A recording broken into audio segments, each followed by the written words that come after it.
Assalamu alaikum everyone. In this video, inshallah, we'll be talking about the extroverted personality. In our previous video, we talked about the introverts.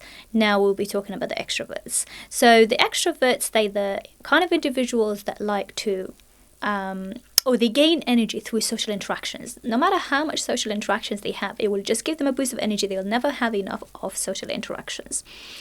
If we have, for example, a mother who's an introvert and a child who's an extrovert, that child would always want to go out, connect with their friends and so on, speak to people.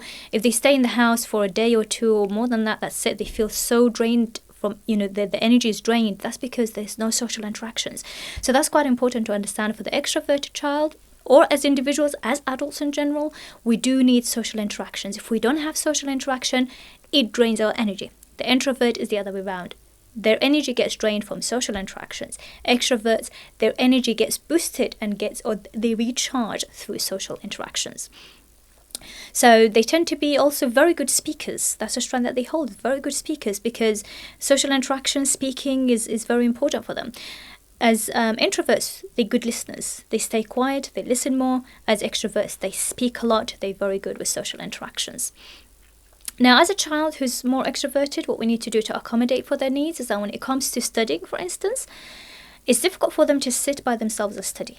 They need to have more of have study groups, have friends around, for example. Now that a lot of things are going virtually, even having that virtual connections with individuals. It's not the same as face-to-face interaction, of course, but if we're not able to have that face-to-face interaction, even virtual interaction is important for them because that social connection is quite important.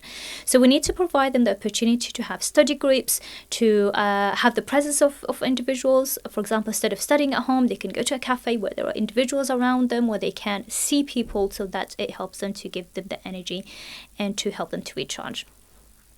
For the extroverts, it's very important as well to give them the space to talk, because they like to talk. They think out loud. They can't think quietly in their head. They have to think by talking. So giving them the opportunity to speak. It might be annoying sometimes if we have a child constantly speaking, but that's quite important for them. And I'll give you an example. A few days ago, I was in the train, and there's a family that came in the train. There was a mom and dad and a girl and a son. So the son was the youngest. He was talking non-stop, and all I could hear from the parents and from the sister, shh, shh, shh, constantly. And he had enough at the end. He was like, "You guys never let me speak." And I was thinking, that's huge. The child is already telling you what they need. All they need is just to speak. And if they're constantly shut down, then they start to show aggressive behavior. And that's exactly what happened with that child in the train. He started to show that aggressive behavior towards the mother, where he was actually trying to punch the mother. And he looked like about, 5-6 years old.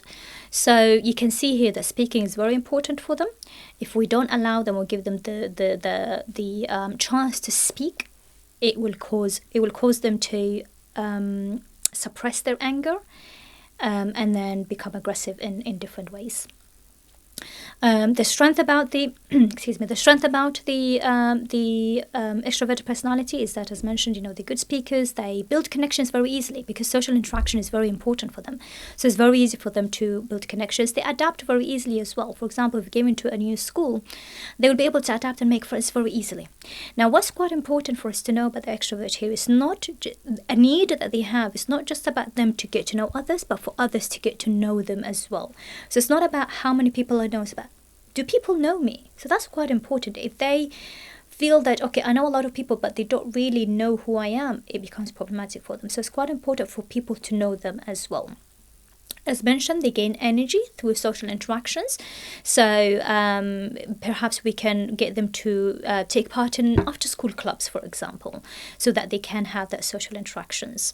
And study groups, as mentioned earlier as well. When they are upset as children, for example, as adults as well, they express themselves straight away. They want to speak about it immediately, right? The introvert, as mentioned in the previous videos, that they withdraw. They don't talk about it.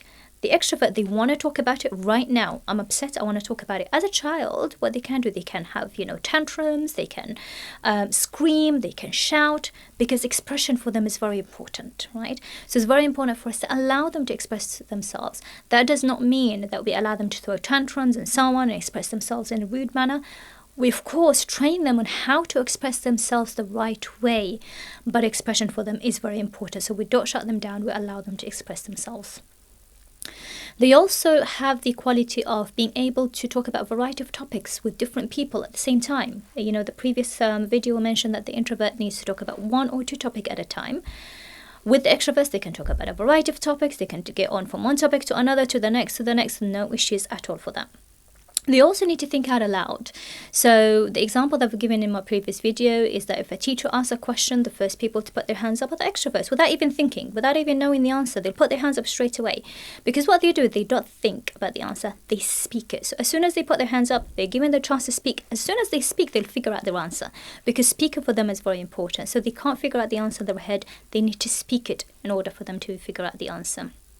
So we need to accommodate for that need by allowing them to speak, by allowing them to express themselves in the right way, of course, and also by providing them the opportunities to have social connections, to have, you know, social activities, to have study groups in order for them to be able to, you know, to adapt or to be able to accommodate for that need of being an extrovert.